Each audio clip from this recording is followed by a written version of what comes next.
The buzz from the recent taping of the Graham Norton show is less about blockbuster movie promotions and more about a seismic, unscripted moment that saw global superstar Taylor Swift and the king of British talk show hosting, Graham Norton, deliver what many are calling a stunning, live TV roast of Meghan Markle, the Duchess of Sussex. The incident, which has already sent shockwaves through social media, was not a planned segment but a spontaneous, sharp-witted exchange that cut directly to the core of the public's increasingly conflicted view of the Duchess, a view that sees her less as a victim of the royal machine and more as an overly polished Hollywood operator trading on her titles. While no direct video footage has surfaced yet, eyewitness accounts and discreet on-set whispers paint a clear picture.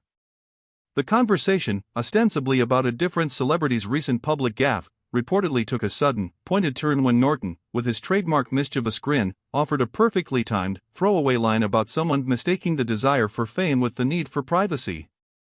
The studio audience roared with laughter, instantly knowing the target.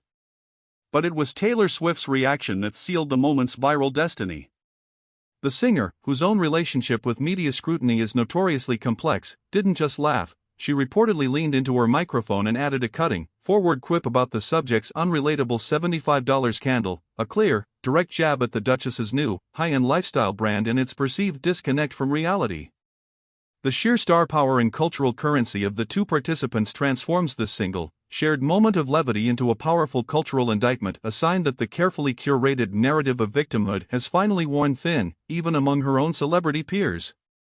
This spontaneous comedy, now being dissected frame by frame across the internet, shines a harsh, unforgiving spotlight on Meghan's biggest PR misstep, the constant, contradictory plea for a private life while simultaneously and relentlessly monetizing every detail of her past royal experience.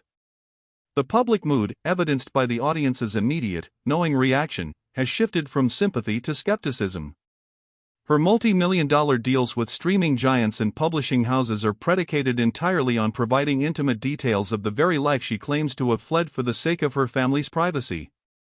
The public is simply tired of this have-your-cake-and-eat-it-too strategy, where every carefully timed TV appearance or podcast episode serves to both complain about attention and draw more of it. It's a paradox that makes the Duchess, in the eyes of many, seem less a revolutionary figure and more a calculated public figure playing a brand new, yet equally demanding, royal role, that of the perpetually aggrieved A-lister. Furthermore, the Norton/Swift incident perfectly encapsulates the rising criticism that Meghan's new media ventures feel increasingly inauthentic. Her recent lifestyle brand launch, with its lofty pricing and artisanal pretension, was instantly hit with a flurry of criticism for being elitist and out of touch, especially when contrasted with her public advocacy for equality. The unrelatable $75 candle joke works precisely because it nails the core critique, that her attempts at a Gwyneth Paltrow-esque reinvention lack the genuine, long-term brand equity and self-deprecating humor of the celebrity she seems to be emulating.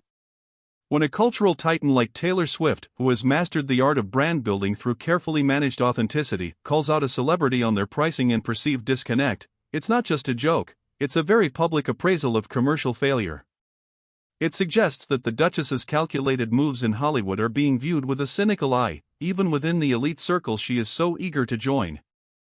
The collective nature of the roast is equally damning. Graham Norton, a celebrated figure in the UK, often gently ribs his guests but rarely launches a critique with such a defined target. His willingness, along with Swift's, to engage in this public takedown signals a significant shift in the cultural conversation. It suggests that the media's previous, and often protective, caution around criticizing the Duchess is crumbling. The narrative of poor Meghan, unfairly targeted, is being overwritten by the view that her own consistent media strategy is the author of her misfortune. The Duchess of Sussex, who has been repeatedly accused of mismanaging her brand by constantly engaging in PR clapbacks and grandstanding, now finds herself the subject of a joke from two of the most popular, and media-savvy, entertainers in the world. In the cutthroat world of celebrity, a moment like this can be a turning point. It wasn't a malicious attack from a tabloid, but a lighthearted, yet undeniably sharp, critique delivered by cultural royalty on one of the world's most watched talk shows.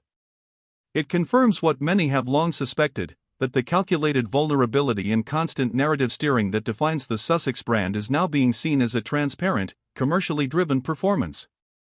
The Duchess may have traded the constrictive rules of the monarchy for the freedom of Hollywood, but as this viral moment proves, the court of public opinion, especially when convened by Swift and Norton, can be far more ruthless than any royal protocol.